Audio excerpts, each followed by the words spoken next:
Welcome to Falling Through the Cracks. Feel alive and thrive with Dr. Rebecca Risk. Do you ever feel that even though nothing seems seriously wrong and you pass all the medical tests, that you still feel that your health, pain, and fatigue are completely out of control? It doesn't have to be that way. Listen to the tips and suggestions given on our program today and take back control of your health. Now, here is Dr. Rebecca Risk. Hi, everybody. Welcome to Falling Through the Cracks. Today, we're talking with Melanie Tonia Evans, who's joining us from Australia. She is a healer, author, and radio host considered to be the world's leading online authority on narcissistic abuse recovery. Today, we're discussing her book, You Can Thrive After Narcissistic Abuse. Melanie, welcome to the show. Hi, Rebecca. Thank you so much for having me. So, what inspired you to write this book? Well, I'd already been working in this space for quite a while, helping people evolve and heal from narcissistic abuse. And Teresa Cheong, who's an incredible UK author, she actually used the program and got in contact with me, and she said, you've got to write a book. You've got to get this out to the world on a bigger scale. And because she's been a best-selling international author, she was like, well, look, I really, want to talk to my people and your people and see what we can do. So she was really the wind underneath the wings to get this book out there. We're very grateful. Yeah, well, that's I like when people are inspired to put their books together. I find that they're more exciting and the information is a little more real as well. So, can you explain to us what narcissistic abuse is? Yeah, look, I can. And I just want to clarify quickly. Narcissism or narcissist is a bit of a catch cry. A lot of people use it. And it can be labelled wrongly on people that, might be selfish or uncaring or lash out at times, but not necessarily somebody with narcissistic personality disorder. So a narcissist really is somebody who is a pathological self, who's capable of pathological lying, and they are people that are really capable of being malicious, and they don't have empathy. So narcissists use people as tools to get what they want at the expense of those individuals. So they create a lot of damage and havoc, whether it be within families, within companies, within love relationships. They could even be a neighbour. So if we're looking at a narcissistic relationship, what would that look like? It really looks like one person is being diminished and the other person is the one that's getting the energy, the attention, the resources, all of the rights. So a person, if you're in a relationship with a narcissist, there's 5 warning signs that actually can really define that. Do you want me to go into those? Because I think that would be helpful so people can recognize it, because we can say those things, but really, like in your book, you lay out that there are specific behaviors, and you do say almost word for word phrases that they use, and I think that when you told your story in the book, and when we're in the middle of something like that, it's really difficult to recognize that it's happening. So I think it's important that we talk about that. It's so true, Rebecca. It is. And it's like the DSM criteria. You could read it and go, yeah, but what does that really mean? I think, on the ground in the trenches, we get to experience it. So one of the first things is emotional insecurity. So we think that narcissists are big and confident, but once you're in an intimate, close relationship with one, you'll find out how insecure they are, how they can get triggered very easily over things that adults generally don't get triggered over. So they actually have a very fragile self-esteem and self-worth. So, if you were to talk about somebody else in your life appreciatively, they may accuse you of being disloyal, or that you're having an affair with this person. They can't stand anybody else getting the limelight or acclaim. So in a group gathering, if they can't be the centre of attention, they may discredit the scene, or they'll leave, or later on they'll tell you, you know, how they don't like that person and how you were acting inappropriately. So that is something you're battling constantly. They also have a huge sense of entitlement. So you'll realise it's truly all about them, and they're not interested in your needs. At the start it might look like that. They're attentive and they're granting you everything and more that you could possibly want. But what you'll start to see is that this person is about taking. They're about you recognising how superior and how wonderful they are and granting them what they think is their due. So the third thing is circular arguments that don't make sense. And this is a real telltale sign, because what happens is when you're discovering things about the narcissist, or they're stepping on your toes and being really quite abusive, and you ask for accountability or a sorry or a recognition, they will start twisting and turning. They've got a ton of defence mechanisms. So they'll bring in allies, real or fabricated. They'll twist the blame back to you. They'll do a tit for tat. And they'll say, well, what about what you said yesterday or last week or last month? So you're going to be bombarded and bamboozled with all this stuff that so much of it's not even on topic, that you feel like your head is spinning and you're going literally crazy with the excuses, the twists, the turns, the projecting, the stonewalling, the discrediting your observations, or telling you that, you know, the minimalising you, saying what you're bringing to the table isn't even relevant. All this stuff. Pathological lying is a big thing that narcissists do. The bottom line is people with narcissistic personality disorder lie about big things, small things, and just about everything. So you will start discovering that this person lies, they have no remorse for lying, and they will actually lie to cover up a lie. So you can't trust these people. Mm-hmm. Blaming you. So if you're in an intimate relationship with a narcissist, whether it be, you know, family or in a business deal with them, or absolutely in a love relationship, they're going to start blaming you for the problems. It can even get down to, well, I'm like this because of you. I'm not like this with anybody else. I'm like this with you. And sadly, a lot of people that are lined up and abused by narcissists, you really start to question, is it me? Is it my fault? Am I causing all of this? Well, so there are your 5 signs. Lots of others, but those are the ones that you will see.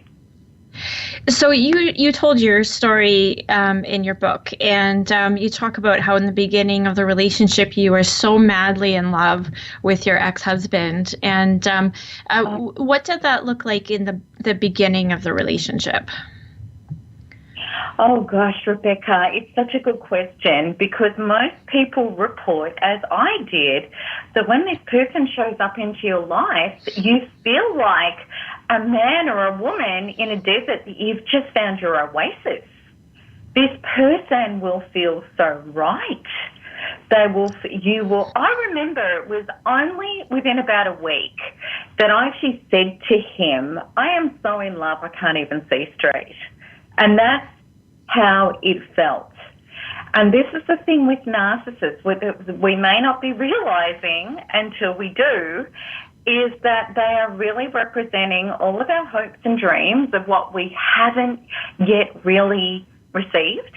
So, for example, if we felt that we were never met or heard, that all of a sudden here's somebody who knows me, who meets me, who hears me.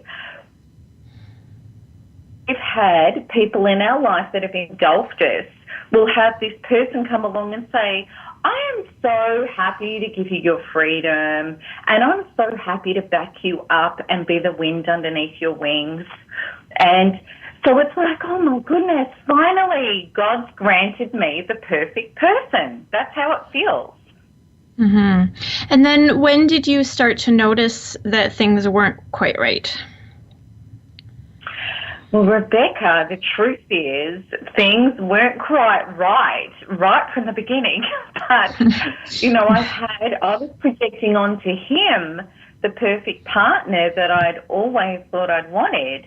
So there were lots of little red flags and warning signs right at the start that I chose to ignore, whether it would be a look or a comment. And I remember early on, I was on the phone to one of my girlfriends and I said, bye, hun. At the end of the conversation, he just glared at me and he said, hun's a word that you should only be using for me. And I kind of thought he was joking, but he wasn't. And it felt really quite gruesome. So, look, it didn't take long. But I didn't want to believe it. And I really had no idea what I was dealing with at that point either.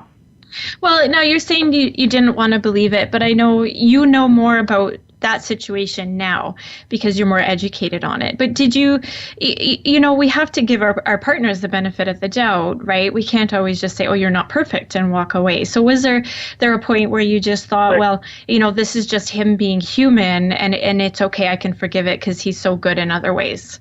Because, you're saying these things, but I know that when people are in those situations, sometimes it's really hard to see what's happening because it can come on, subtly and of course, you talk about this in your book. You can be groomed to be in a relationship like that.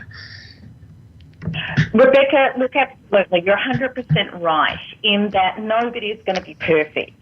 But the problem was that what I was doing, and there was, of course, a lot worse started happening. There was really very overt jealousy and control that started unraveling. And by that stage, we were married, we had, property entwined, there was just, there were so many things that can constitute trapped. However, leading up to that, there were things that I realized I didn't have a healthy boundary function and I didn't speak up. And I also, through my research and helping thousands of people heal, I know that there are people that had a more solid, healthy childhood than mine that would have said to that person, oh, hang on a minute, that comment you just made about my girlfriend, are you kidding? Or is that for real? And what did you mean by that? Whereas I just sort of brushed it over. I didn't say anything. I wanted to keep the peace. I was terrified about having boundaries and speaking up because as a child, if I ever tried to speak up, I was criticised, rejected, abandoned or punished. So I'd learned to not rock the boat to try to be loved. And this was a huge problem that had occurred for me rather than, in relationship going forward. Fortunately, thank goodness now I've healed enough to be an adult woman in my body where I am prepared to lose it all to get it all, to clarify and speak up and have difficult conversations and see if I have a healthy, reasonable, rational adult on the other end of that. Because with a narcissist, if you were to confront even in the early days and be really strong in your body and truthful and authentic and be prepared for whatever's going to come and respond to that with yourself healthfully, a narcissist will unravel. Absolutely. Well, you told a story in your book about a narcissist that admitted to you that he looks for women who have had difficulty with men so he can be their shining armor, and then he walks all over them, and if they stand up to him or don't have those issues, he just walks away because it's too much work. Correct. That's exactly right. Rebecca, I had a dating incident with a guy, and what happened was he was just talking awfully about his work colleagues and his boss. And then I went to the toilet and I came back and he said, how do you think our second date's going? And I said, well, I actually think that you're really critical of your work colleagues and your boss. And I was honest, and he unraveled right in front of me, lost it. You know, how dare you speak to me like that? This date is over. And I'm like, and I walked out to my car punching the air with excitement in how, just by being honest and showing up calmly, I had triggered a narcissist to expose himself.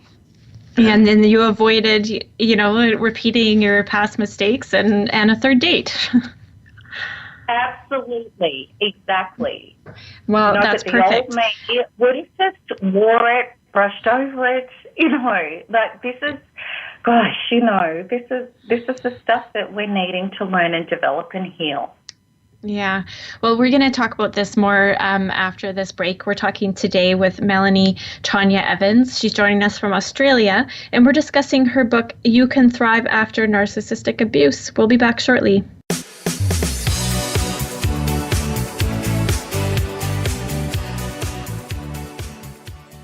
Become our friend on Facebook. Post your thoughts about our shows and network on our timeline. Visit facebook.com/Voice America.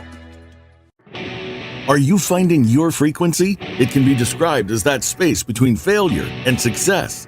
It's the future of digital media. It's finding your voice. It's engaging topics, content, and ideas. Jeff and Ryan discuss the digital media space and all of its aspects. It's about making the mistakes, taking the chances, summoning the intestinal fortitude to step out of your comfort zone, and discovering what you can accomplish when you decide to try, decide to learn, decide that you have something to say, and find your frequency. Live Fridays at 12 noon Pacific Time, 3 p.m. Eastern Time on the Voice America Variety Channel. Can grief be good for you? Absolutely. It gets your attention, helping you evaluate your choices and relationships. Your losses define who you are. Tune in each week for Good Grief with host Cheryl Jones. Our show features those who have made incredible transformations by grieving their losses. You'll learn how to find your courage and strength. You'll discover the important things in your life and how to let go of things that are less important. Good Grief airs live Wednesdays at 2 p.m. Pacific Time, 5 p.m. Eastern on Voice America Health and Wellness. Tune in every Tuesday for C. diff, spores, and more with host Nancy Kerala. Our program is to provide information about C. diff, healthcare-associated infections, and more. Nancy is a C. diff survivor, healthcare professional, and founder and executive director of the C. diff Foundation. Together with her guests, we'll explore C. diff infection prevention, treatments, environmental safety, and more. Listen every Tuesday at 1 p.m. Eastern Time, 10 a.m. Pacific on Voice America Health and Wellness. Have you friended us on Facebook yet? Why not? Just go to facebook.com/Voice America or search for the keywords Voice America. Once you are part of our Facebook network, you'll receive daily messages about what's happening with our shows, this week's featured guests, and new happenings at the Voice America Talk Radio Network. And you can add your voice to the always active discussions on our timeline. Just go to facebook.com/Voice America or search for Voice America.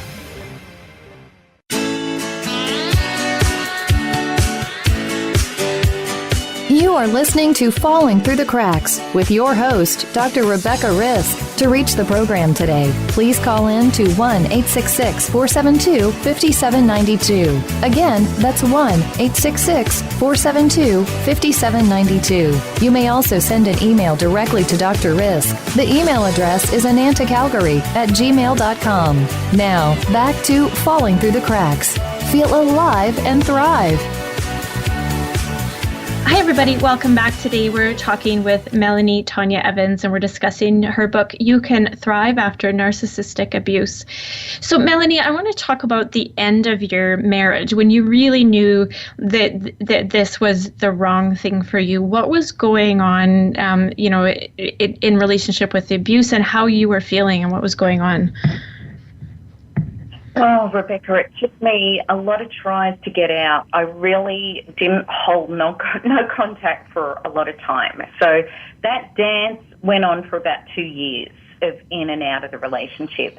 I knew he was a narcissist. I'd been to a personality disorder specialist with him in one of his attempts to save the marriage, and he'd been diagnosed. And look, really what it was severe abuse, emotionally, mentally, physically, sexually, financially. So once the mask had really fallen, he would threaten me. He would physically hit me. He would emotionally shred me to pieces with accusations of other men and affairs, and he was stealing money out of my bank accounts and hiding it. He'd faced a cancer condition, a melanoma cancer, which was a hoax, which was part of trying to control me, and so I wouldn't leave him. He'd falsified records for that. He was taking fake injections for that. It was, and look, the thing is, from my story, I don't want everybody to hear that and go, well, you know, my partner doesn't do that. I think we all have to, you know, I was dealing with a high-level sociopath that was questionably also a psychopath. However, narcissistic abuse, you know, I did a second narcissistic relationship after him. I still had more things to heal within myself and more information to understand for my community. So, you know, we really need to understand that somebody that pathologically lies, that maliciously will line you up without empathy, somebody who smears you behind your back to friends and family, somebody who you have those circular arguments with, is somebody that you cannot have a healthy, safe relationship with. And generally what you also find out with narcissists is narcissistic supplies their everything. So when the cracks start happening with you, you will find out there will be other sources. Most narcissists are adulterous, and they have no conscience about that. So extramarital, extra relationship affairs are the norm with narcissists, even if they profess monogamy to you. What you discover out of the relationship when the cracks appear and even you get out of the relationship, you start finding out details and things about their second lives that will shock you to your core. And that's consistent. So the person you think that you're having a relationship with doesn't exist. There's somebody else. Well, that's really important to know because, like you said, it was different in the beginning, and you thought he was, you know, finally you have who you'd been looking for, and he was the exact opposite of what you were looking for. But definitely hid that in the beginning until you became more comfortable and were tied to him more. Yes, absolutely. And there's all sorts of ways we get diminished and bonded. And there's so many unconscious undercurrents that are happening. And really, so much of it is about this person unconsciously is showing up, containing the promise of healing our childhood wounds, because narcissists work that out very, very quickly, what you want. And they will they're chameleons that appear to be that person for you. But then what happens is you start seeing that they're supplying more of our unfinished business from childhood in ways that is so impactful that it will bring us to our knees to actually heal, discover and heal what we've always needed to discover and heal. So, we're talking about your relationship and this is your experience, but of course there's some people that the relationship that they're dealing with is a family member, a parent or a sibling or something like that. And how would that relationship be? Obviously that would be a little bit different, but what would that look like? In so many ways, you're not sharing a bed with this person if it's a family member, but it is the same in that this person will be lovely to you when they have an agenda, when they're wanting something from you, and they will diminish you and smear you if you are not serving their false self adequately, which is impossible to do with a narcissist. So what you find, whether, you're going to be the golden person 1 minute and you're going to be thrown in the trash heap the next. So it really, the interesting thing about narcissism, when you boil it down, it all manifests in the same way, no matter who it is you're dealing with. And it's interesting. in that the healing involved is identical, in that we're needing to go within and to find out those parts of ourselves that are getting hooked and hurt by this person, to up-level them and heal them, where we become benign to this person, where we can go no contact, modified contact, and none of what they do moves us anymore. And that's when a narcissist will lose all power over you, no matter who that narcissist is. But a lot of people, understandably, find that very difficult with family members or a boss that you think that you rely on. And with family members, it may even be your own child, which, of course, can be heartbreaking. Mm-hmm. So, I mean, I know you talk about no contact, but is that always something that people can do if it's a parent or a child or somebody that's, you know, I mean, a partner you can leave, but sometimes we're tied to these people and we need to keep them in our lives because they're, you know, family. Well, it's a really interesting thing, isn't it, Rebecca? You know, after working with so many people in family of origin narcissists, 100% there are people in the community that have learnt, you know, the golden soul rule, that if we're not honouring ourselves, we're not honouring anything in honourable ways. So the bottom line is, somebody, no matter who it is, if we keep offering ourselves up as a target of abuse or as somebody that is enabling their abusive behaviour by continuing to give them money or give them resources or give them our energy and give them our love for them to just completely destroy us, we're not actually teaching them anything and we're not actually helping them. And we're actually dying along with it. So there are people that have learned that, and it's interesting, you know, a good example is a girlfriend of mine with an incredibly narcissistic father, and she was willing to lose it all to get it all. So she contacted him and she said, these are my lines and parameters of terms of engagement with you.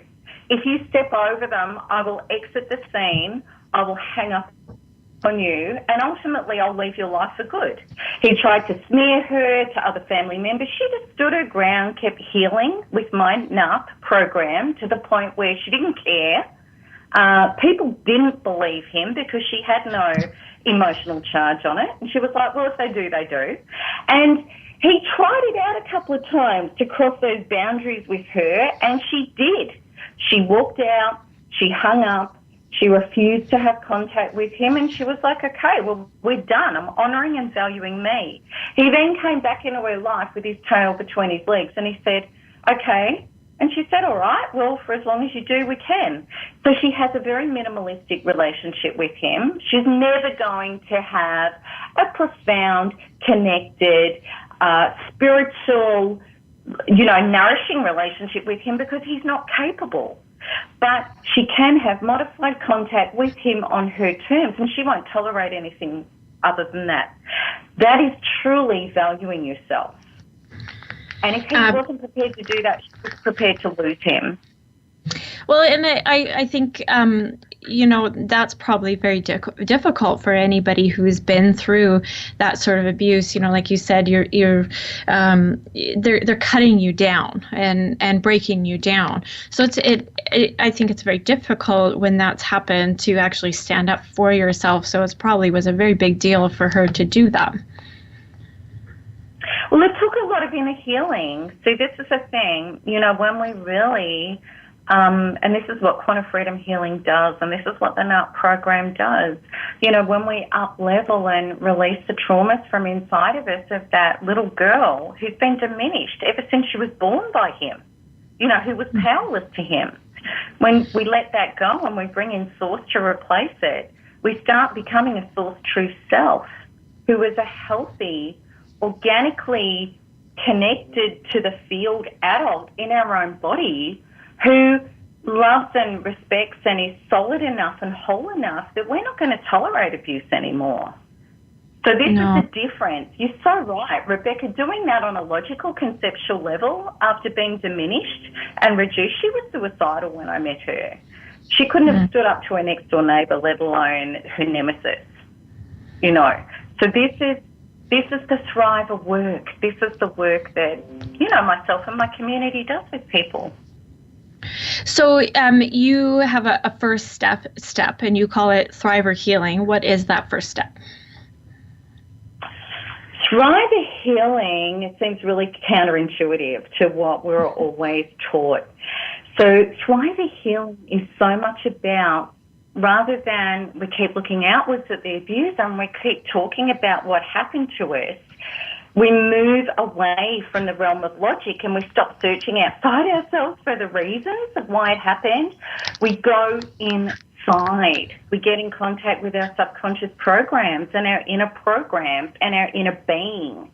And in that way, we do the core work at that level, which is those wounded parts of ourselves from childhood, from our epigenetic traumas, from our ancestors, and we start healing that. We make it all about healing that. So what we say is, rather than why did this happen, what happened to me, and focusing on the abuse, why did this happen to me? Where's my evolution in this? How can I come home to myself to heal those parts of myself that didn't have boundaries, that didn't have self-worth, that didn't have self-love, that never had that model to me? How do I heal up those parts of myself so I become the adult in my body that I want to be? And when we do that, everything changes. Well, you know, and it's really powerful to say that because it's so, life-changing, obviously, to go through something from being in an abusive relationship or abusive parents or whatever it is, and your self-esteem knocked down so much. And you know, in part of your story, you talk about being on the verge of a nervous breakdown, and you didn't quite know where you were coming or going, and to be able to stand up to that person and say what you need to say so that you can protect yourself. Yeah. And look, the thing is with narcissists, you know, this is one of the things that can hook us in, is we're trying to get accountability. We're trying to get our message across. We're trying to get them to realize that we are good, loving people that do the right things. We're trying to get them. But it's like expecting a crocodile to roll over while you rub its belly. You know, a narcissist is not interested in teamwork or understanding who you are or hearing your point of view or complying with you or playing teamwork or having empathy for you or understanding where you're coming from. So really what it boils down to is, once you've really realised you're in a relationship with somebody with narcissistic personality disorder, it's about breaking away, detaching, and getting all of the accountability and resolution within your own inner being, because you're never going to get you're never going to get the accountability. You're never going to get the atonement or the amends from that person. All of that work is within. And when we get that work from within, then all the hooks, the obsession, the addiction, the needing to go back in to get closure, all of that dissolves away. And if we don't do the work, it doesn't. I've met people 20, 30 years later who are still shattered with post-traumatic stress disorder and agoraphobia, and they're diminished in life. They don't trust themselves, others, and life because they were soul raped by a narcissist. You know, this is really profound make or break inner healing for us to thrive and not merely survive. Which is, you know, the subtitle of my show, and so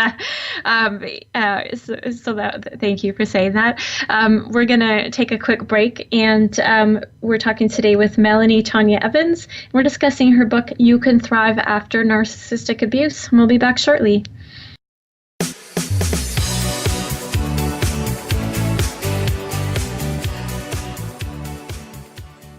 Become our friend on Facebook. Post your thoughts about our shows and network on our timeline. Visit facebook.com/Voice America.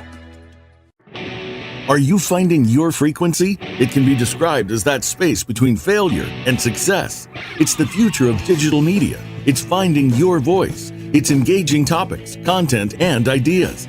Jeff and Ryan discuss the digital media space and all of its aspects. It's about making the mistakes, taking the chances, summoning the intestinal fortitude to step out of your comfort zone, and discovering what you can accomplish when you decide to try, decide to learn, decide that you have something to say, and find your frequency. Live Fridays at 12 noon Pacific Time, 3 p.m. Eastern Time on the Voice America Variety Channel. Can grief be good for you? Absolutely. It gets your attention, helping you evaluate your choices and relationships. Your losses define who you are. Tune in each week for Good Grief with host Cheryl Jones. Our show features those who have made incredible transformations by grieving their losses. You'll learn how to find your courage and strength. You'll discover the important things in your life and how to let go of things that are less important. Good Grief airs live Wednesdays at 2 p.m. Pacific Time, 5 p.m. Eastern on Voice America Health and Wellness. Tune in every Tuesday for C. diff, spores, and more with host Nancy Caralla. Our program is to provide information about C. diff, healthcare-associated infections, and more. Nancy is a C. diff survivor, healthcare professional, and founder and executive director of the C. diff Foundation. Together with her guests, we'll explore C. diff infection prevention, treatments, environmental safety, and more. Listen every Tuesday at 1 p.m. Eastern Time, 10 a.m. Pacific on Voice America Health and Wellness. Have you friended us on Facebook yet? Why not? Just go to facebook.com/Voice America or search for the keywords Voice America. Once you are part of our Facebook network, you'll receive daily messages about what's happening with our shows, this week's featured guests, and new happenings at the Voice America Talk Radio Network. And you can add your voice to the always active discussions on our timeline. Just go to facebook.com/Voice America or search for Voice America.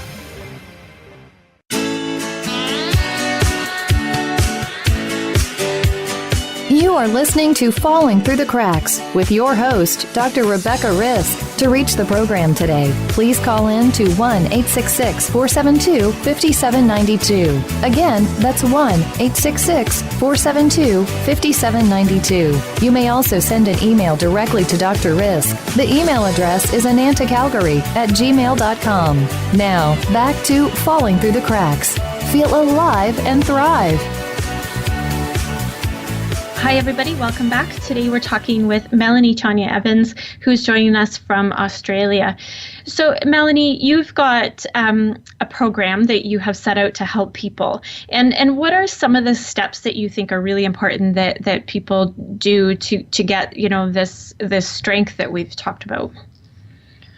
But the first thing is that the most important thing, which I've already touched on, is to really take our focus off them and get our focus back to self-partner. Self-partnering is everything.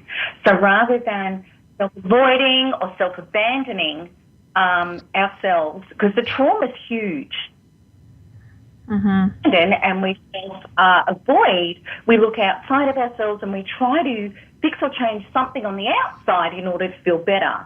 Whereas we understand in quantum terms, self-partnering means we turn within to actually start showing up as that devoted person to our inner being and saying, look, I love you, I'm here with you, I'm going to do everything I can to heal you back to wholeness.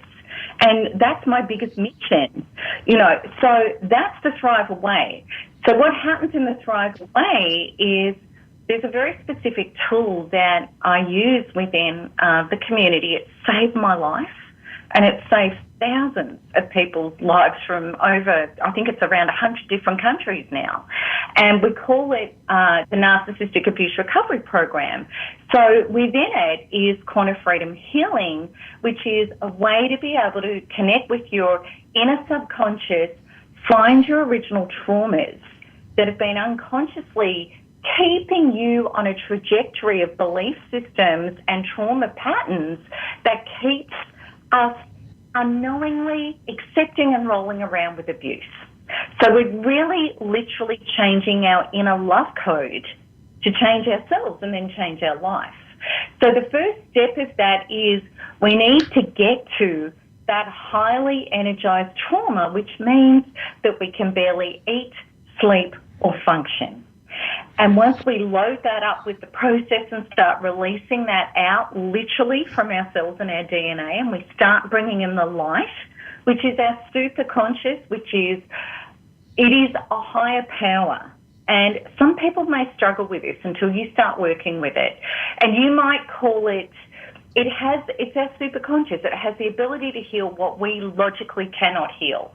Because the thing is, our logic is not connected to our unconscious programs. It's only controlling 5% of it. So we really need to get to the root of where it's all going on, which is within.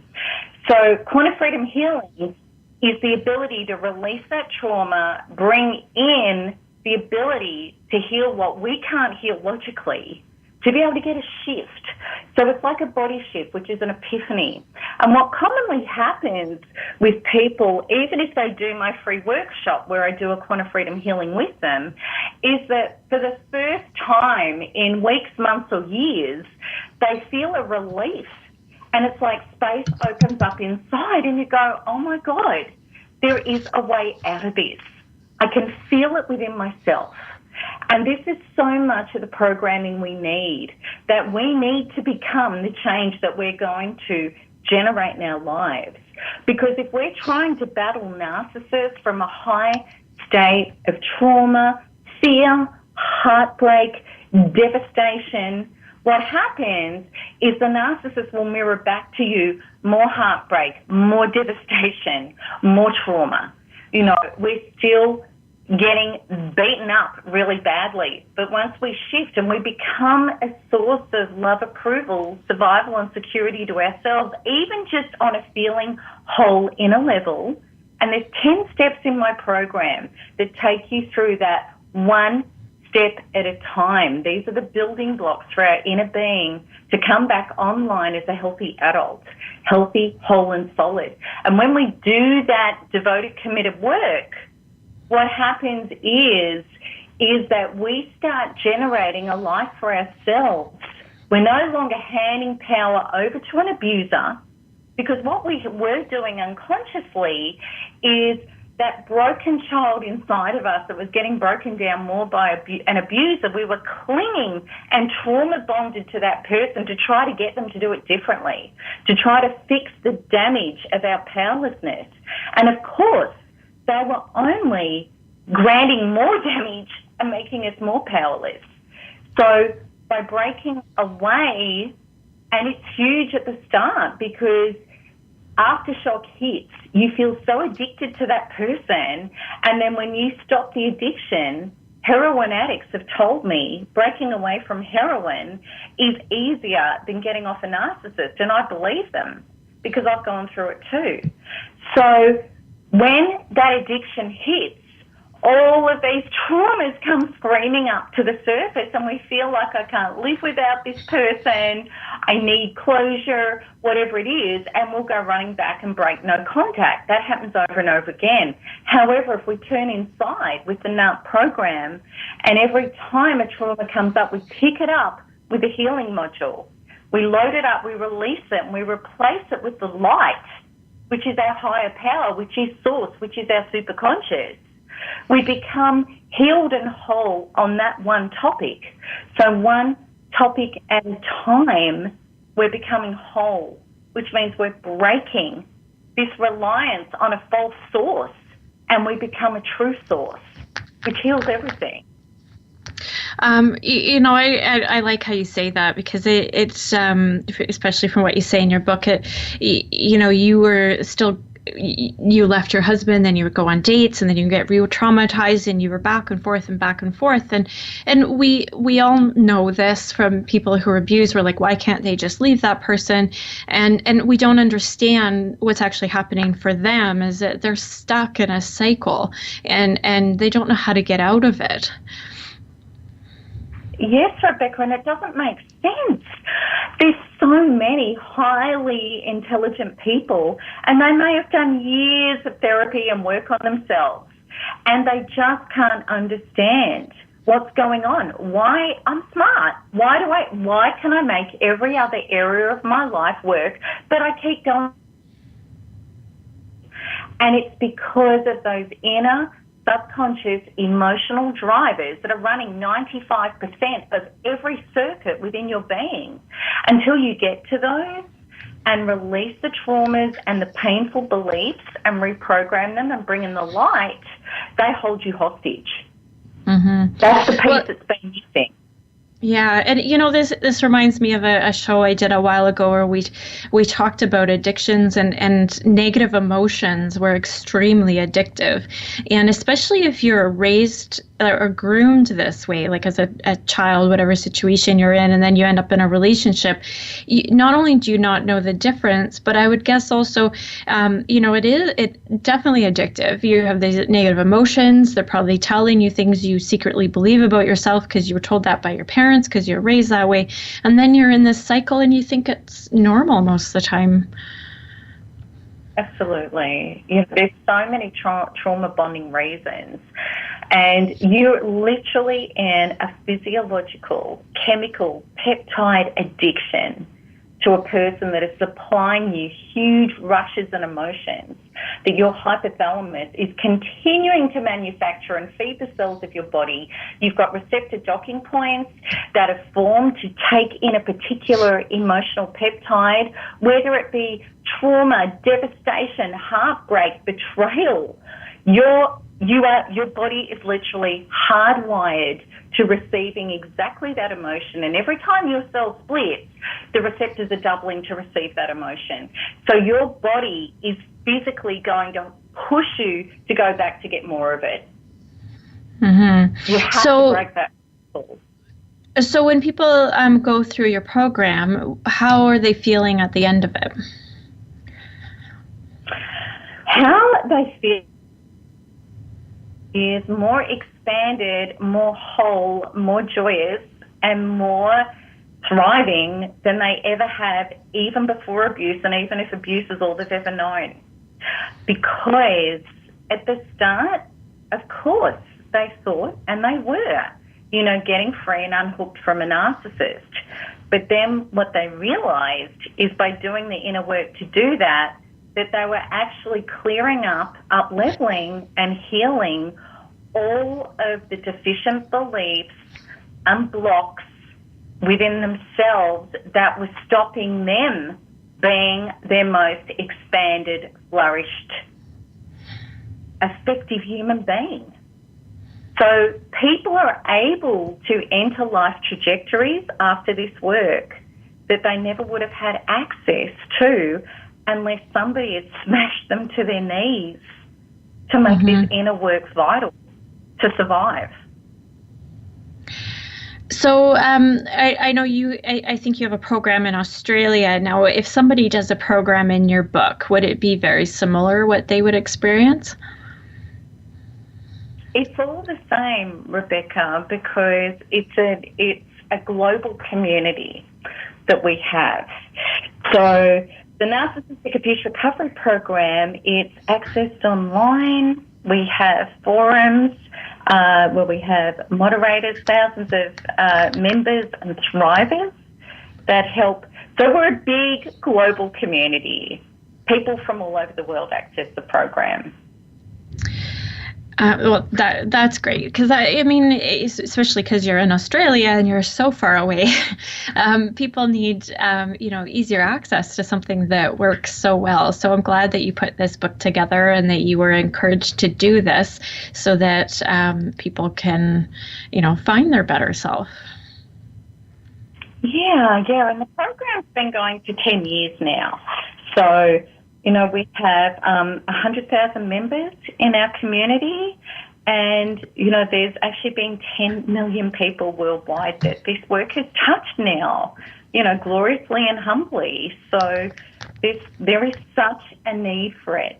And we've got, it's, and what's been wonderful is that there has been a lot of domestic violence workers and counsellors and psychologists from all over the world that have made contact and said, well, what happened to my client, my patient? Because they're really struggling with the same stuff over and over and over again. And they've had a breakthrough, and it's happened very, very quickly. So, what is this program? So a lot of people have been referring it out to, which is in the mainstream, which is, even though it's a deeply spiritual soul healing program, it's very recognised at a mainstream level as well now, which is wonderful.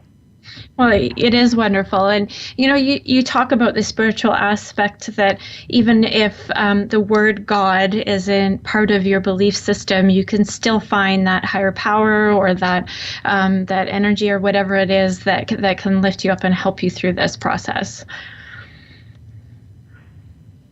Yeah, absolutely. That's right.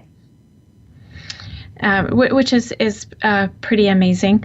Now, if somebody wants more information about your program or your book, how can they find it? Okay. All right. So they can find it if you, my program, the Narcissistic Abuse Recovery Program, if you go to melanietoniaevans.com, you will see I have a 16-day free course where you can do a workshop and experience a quantum freedom healing with me, learn more about NARP. There's 2 free ebooks that are really going to help you, as well as emails that will really unravel and give you relief and understandings within 16 days. So that's really supportive, and that's completely free for you to get involved in. And if you want to find out more about my book, you can go to youthanthrive.book.com, and you'll see all of the details about it there. Oh, that's perfect. I want to thank you so much for joining me all the way from Australia. I know it's tomorrow for you right now. And so, I'm so happy that you've put this program together and that you've helped so many people and you've made it so available. So thank you so much for everything that you've done. Oh, you're so welcome, Rebecca, and thank you for having me on. Yeah, anytime. So I want to thank everybody for listening today. We were talking today with Melanie Tonia Evans, and her book was You Can Thrive After Narcissistic Abuse, which should be pretty easy for you to find. If you want more information on my story, you can find that on my blog site at dr-risk.com. And don't forget to follow me on Facebook, Twitter, Instagram, or Pinterest, or your favorite social media website. And just be sure to make today a great day. Thanks so much for listening.